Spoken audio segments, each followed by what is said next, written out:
Next are the techniques of scientific management. Previously we have discussed the principles framed by F.W. Taylor. Scientific principles basically we will call that.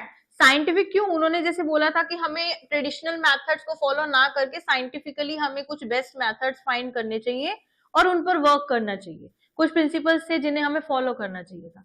तो principles are basically ना theory, ठीक है, वो basic philosophy थी Taylor की कि हमें इस तरीके से ये काम करना चाहिए।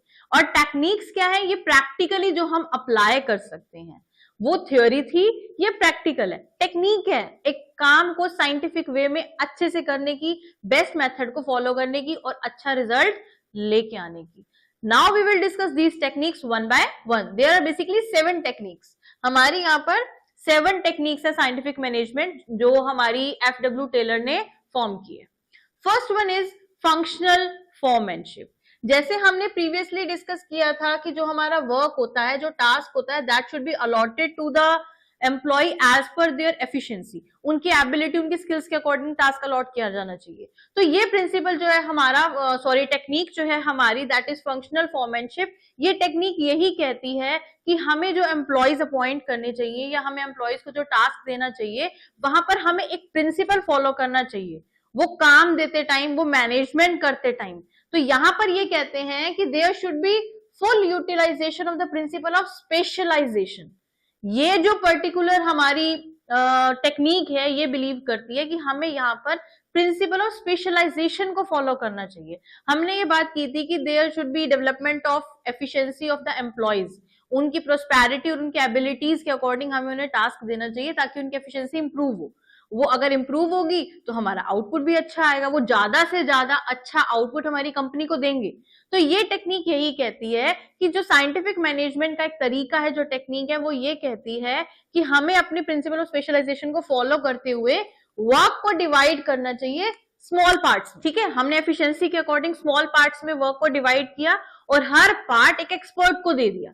जो हम इस डायग्राम में देख रहे हैं कि हमारा फैक्ट्री मैनेजर है, एक फैक्ट्री है, उसका मैनेजर है, उसका काम है उस पूरी फैक्ट्री को मैनेज करना। अब हम ये सोचें कि कोई भी काम किसी को भी दे दे, ऐसा नहीं हो सकता। हर कोई अपने काम में स्पेशलाइज्ड है, एफिशिएंट है। तो इसलिए उन्होंने क्या किया है, प्लानिंग ऑफिसर और प्रोडक्शन ऑफिसर को अलग अलग अपॉइंट कर दिया, जहां पे सिर्फ प्लानिंग पे फोकस किया जाएगा और प्रोडक्शन पे। और जब ये अपॉइंटमेंट हो जाएगा उसके बाद जो टास्क हैं वो स्पेशलिस्ट को अलॉट कर दिए जाएंगे।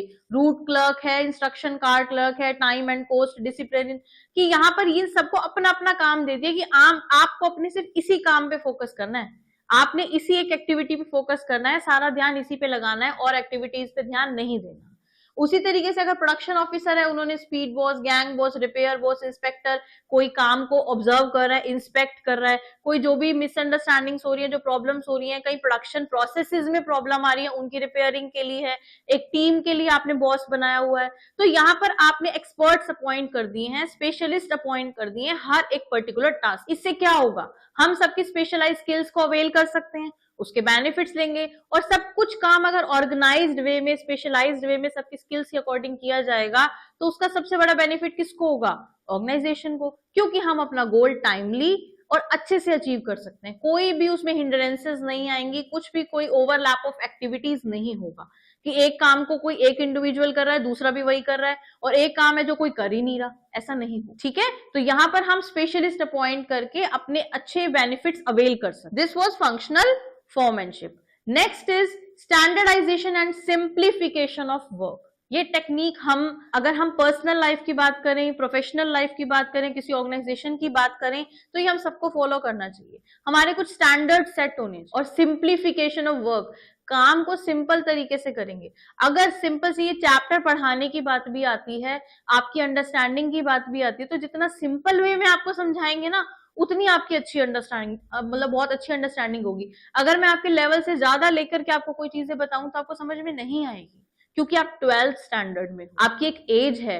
ऐसा गवर्नमेंट ने क्यों डिसाइड किया कि इस एज का बच्चा ही 12th में होना चाहिए? ये स्टैंडर्ड्स जो सेट किए जाते हैं ये बिजनेस एक्टिविटीज में भी किए जाते हैं कि हम अगर कोई प्रोडक्शन कर रहे हैं, हमें कोई टाइम किसी काम में लग रहा है, हम रॉ मटेरियल लेकर के आ रहे हैं, तो उन सब के लिए ना स्टैंडर्ड फिक्स कर दिए जाते हैं कि कौन सा काम कितने लेवल तक करना है, कब करना है, हर चीज का एक सब स्टैंडर्ड फिक्स कर दिया है। ठीक है, तो standardisation is the process of setting standards for all the business activities. कौन कौन सी बिजनेस एक्टिविटीज की यहाँ बात कर रहे हैं कि process, raw material, time, product, यहाँ पर स्टैंडर्ड सेट कर दिए जाते हैं कि ये काम इतने टाइम में होना चाहिए, चाहे वो मैं करूं या कोई और एम्प्लॉय करे।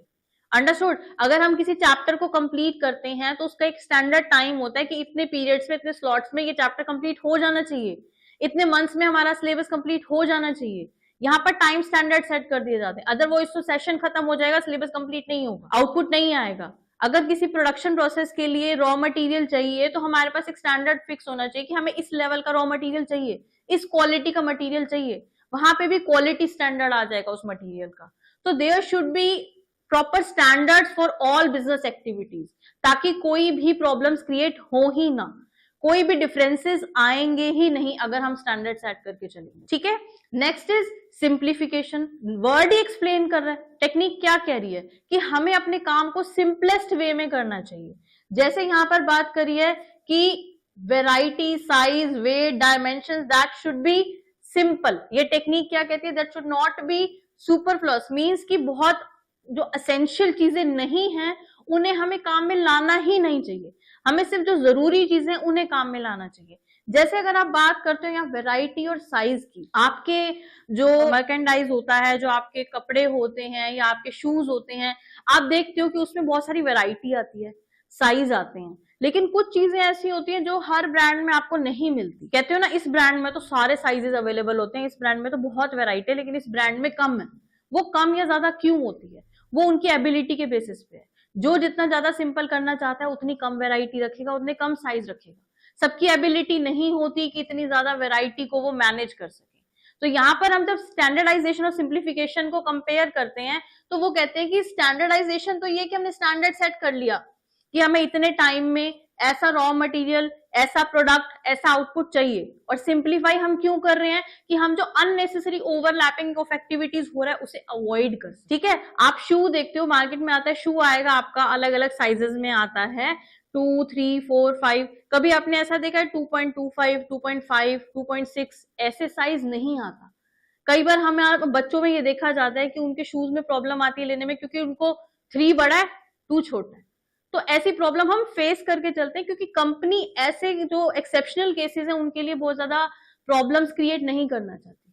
लेकिन कुछ कंपनीज हैं, क्योंकि वो मार्केट को कैप्चर करना चाह रही हैं, तो वो ऐसे चेंजेस लेकर के आ रही हैं, बट वो बहुत छोटे लेवल पे काम हो सकते हैं। ऐसे एग्जिस्टिंग केसेस बहुत कम हो। Okay, this was a standardisation and simplification. Next is method study.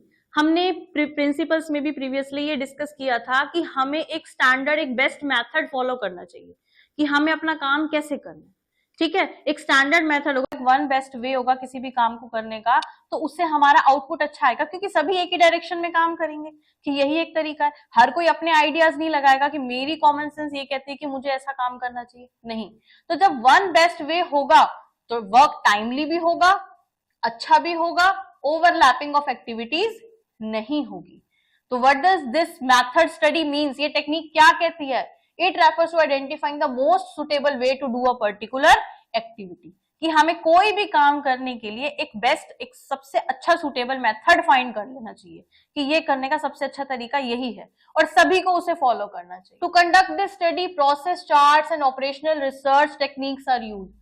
हम चार्ट्स बनाते हैं, प्रोसेस चार्ट है कि हम प्रोसेस फॉलो कर रहे हैं कि पहले हम, ये हमारी प्लेस होनी चाहिए, यहाँ पे हमारा रॉ मटेरियल होना चाहिए, ऐसे हम उसको कन्वर्ट करेंगे, हम फिनिश्ड कहाँ रखेंगे।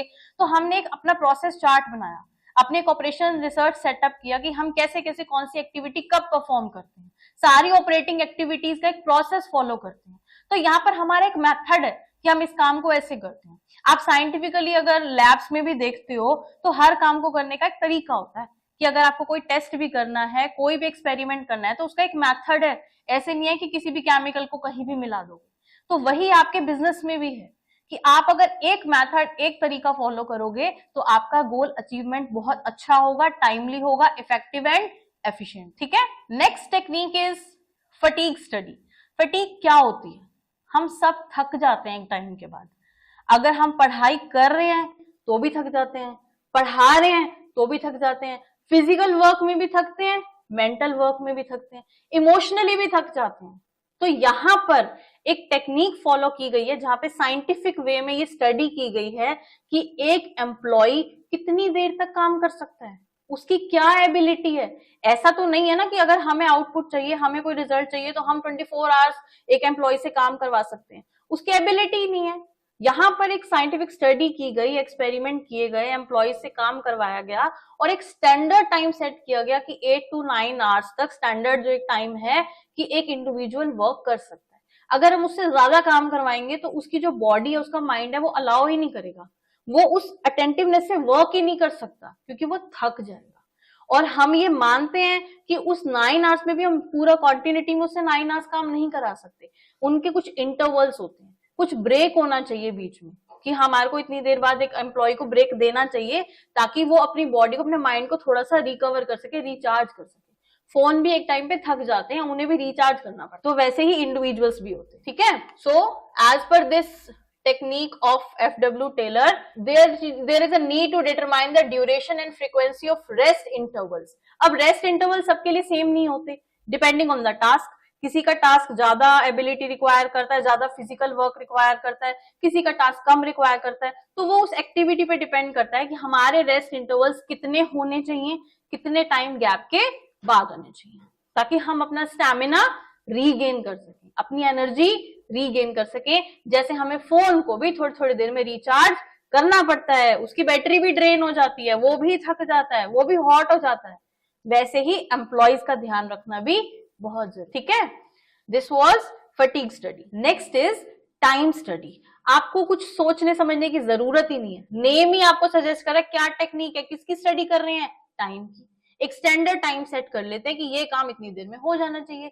सारी टेक्निक, सारे काम जो होते हैं ना, वो इंटरकनेक्टेड होते हैं, सब एक दूसरे से जुड़े हुए होते हैं, कोई अलग नहीं होता। अगर आप टाइमली काम करोगे तो उसके लिए आपको टाइम स्टैंडर्ड सेट करना है। जो हमने अभी टेक्निक डिस्कस की थी, there should be standardisation of work, यहाँ पर हम टाइम का स्टैंडर्ड सेट कर रहे हैं। अगर हम टाइम स्टैंडर्ड सेट नहीं करेंगे तो कोई भी कितनी भी देर में काम कर रहा है, सब सोचेंगे कि काम हो जाना चाहिए, चाहे कोई 2 घंटे में करे या कोई 4 घंटे में करे, ऐसा नहीं होना चाहिए।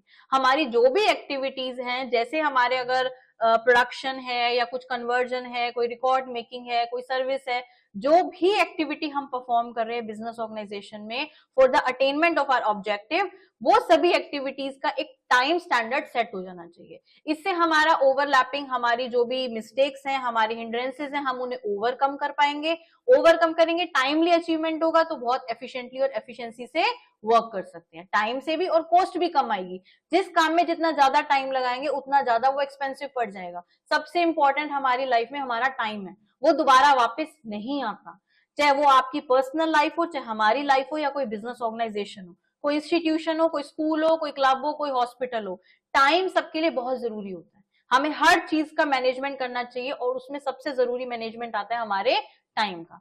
तो ऐसे काम करने के लिए हमारे जो ऑर्गेनाइजेशन है, जितने भी हमारे मैनेजर्स हैं, ये स्टैंडर्ड टाइम फिक्स करते हैं अपने सारे टास्क के लिए, और उसके लिए कुछ डिवाइसेस भी यूज किए जाते हैं, जैसे स्टॉप वॉचेस हैं या अदर है, कि हम पहले ही टाइम सेट कर देंगे कि इतनी देर में ये काम खत्म हो जाना चाहिए। हमें अपने एम्प्लॉइज को इस चीज के लिए प्रिपेयर करना बहुत जरूरी है, अदरवाइज सब फ्रीली अपना वर्क करेंगे तो कभी भी टाइम पे अपना ऑब्जेक्टिव पूरा नहीं कर, ठीक है।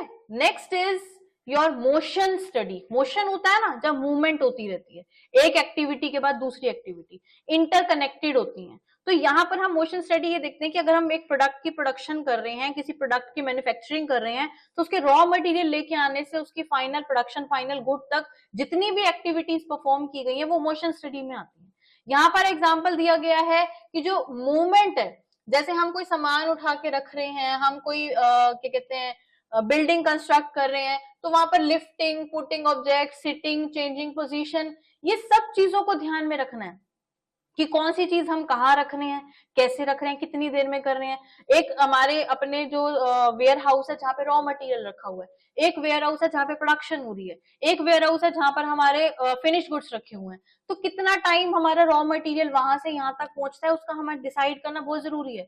हम अपना वेयर हाउस इतना दूर नहीं रख सकते कि रॉ मटेरियल 2 किलोमीटर दूर है या फिर 10 किलोमीटर दूर है और प्रोडक्शन जो हाउस है वो अलग है, ऐसा नहीं होना चाहिए। हमें ये मोशन स्टडी में देखना चाहिए कि जो हमारा टाइम है, जो हमारा मूवमेंट है प्रोडक्ट्स का, जहां से रॉ मटेरियल आ रहा है, जहां वो फिनिश होकर के जा रहा है, वो इतना टाइम गैप नहीं होना चाहिए कि अननेसेसरली हम यहीं से वहां मूव करते रहे। नो, वैसे ही जैसे अगर आप देखते हो बिल्डिंग कंस्ट्रक्ट होती है, ब्रिक्स होती हैं, हम अपना सारा सीमेंट एंड ऑल, हमारे सारे जो भी रिसोर्सेज हैं उन्हें यूज करके एक वॉल कंस्ट्रक्ट कर रहे हैं, उसमें बहुत सारी एक्टिविटीज परफॉर्म की जाती हैं। तो ये एक एग्जांपल दिया है इन्होंने एक्सप्लेन करने के लिए कि वो एक्टिविटीज ऐसी हैं जिनको आप नंबर ऑफ एक्टिविटीज रिड्यूस करके भी कर सकते हो, और चाहो तो काम को बढ़ा भी सकते हो कि यहाँ से वहां, वहां से यहाँ 10 टाइम्स उसको मूव कर रहे हैं और फिर फाइनल वॉल बनाने के लिए ब्रिक रख रहे हैं। नो, आप सीधा उसको जब मार्केट से परचेज करके लाते हो, आप उसको रखो ही ऐसी जगह पे कि वहां से उठा के सीधा आप अपनी उसकी कंस्ट्रक्शन के लिए यूज करो। तो अननेसेसरी एक्टिविटीज को हमें अवॉइड करना चाहिए, हमें अनप्रोडक्टिव एक्टिविटीज को अवॉइड करना चाहिए। जो मोशन है, जो मूवमेंट है, that should be proper with standard time. ठीक है, understood. Next is and the last technique is differential piece wage system. यहां पर इन्होंने कहा है कि डिफरेंशियल सिस्टम होना चाहिए। ये टेक्निक क्या कहती है कि हम जब किसी वर्कर को काम देते हैं, अगर हमने उन्हें कोई भी एक प्रोडक्ट की या कोई भी एक, समझ लो कि कोई आप किसी को मूर्ति बनाने के लिए भी दे रहे हो, तो हर इंडिविजुअल अपने टाइम पे अपने तरीके से करेगा। किसी ने एक दिन में 4 बना दी, किसी ने एक दिन में 2 ही बनाई। तो जब हम उन्हें उनका रेम्यूनरेशन देंगे, वो उनके एफिशिएंसी के अकॉर्डिंग होना चाहिए। ऐसा नहीं होना चाहिए कि जिसने कम किया उसे भी उतने ही पैसे दिए जाए, जिसने ज्यादा किया उससे भी उतने ही पैसे दिए जाए। There should be differential piece wage system. जो वेज सिस्टम है, जो आपने उसके काम के लिए, उसकी सर्विस के लिए, उसकी एफिशिएंसी, जो उसने स्किल्स अपनी अप्लाई करके कुछ प्रोडक्ट निकाला है, उसके लिए जब आप उसे वेजेस दे रहे हो, that should be different as per their efficiency. वो वर्कर्स के एफिशिएंसी के अकॉर्डिंग डिफरेंट होना चाहिए। सब एक जैसे नहीं होते, सबकी एफिशिएंसी सेम नहीं होती। ये उन्हें मोटिवेट भी करेगी और वहां पर एक स्टैंडर्ड सिस्टम फॉलो किया जाएगा। कोई यहाँ पर डिफरेंसेस, कोई बायसनेस आएगी ही नहीं। बायसनेस नहीं होगी तो जो वर्कर्स हैं वो बहुत मोटिवेशन से काम करेंगे कि हमने अच्छा किया तो हमें अच्छा output. Okay, so these were the techniques of scientific management.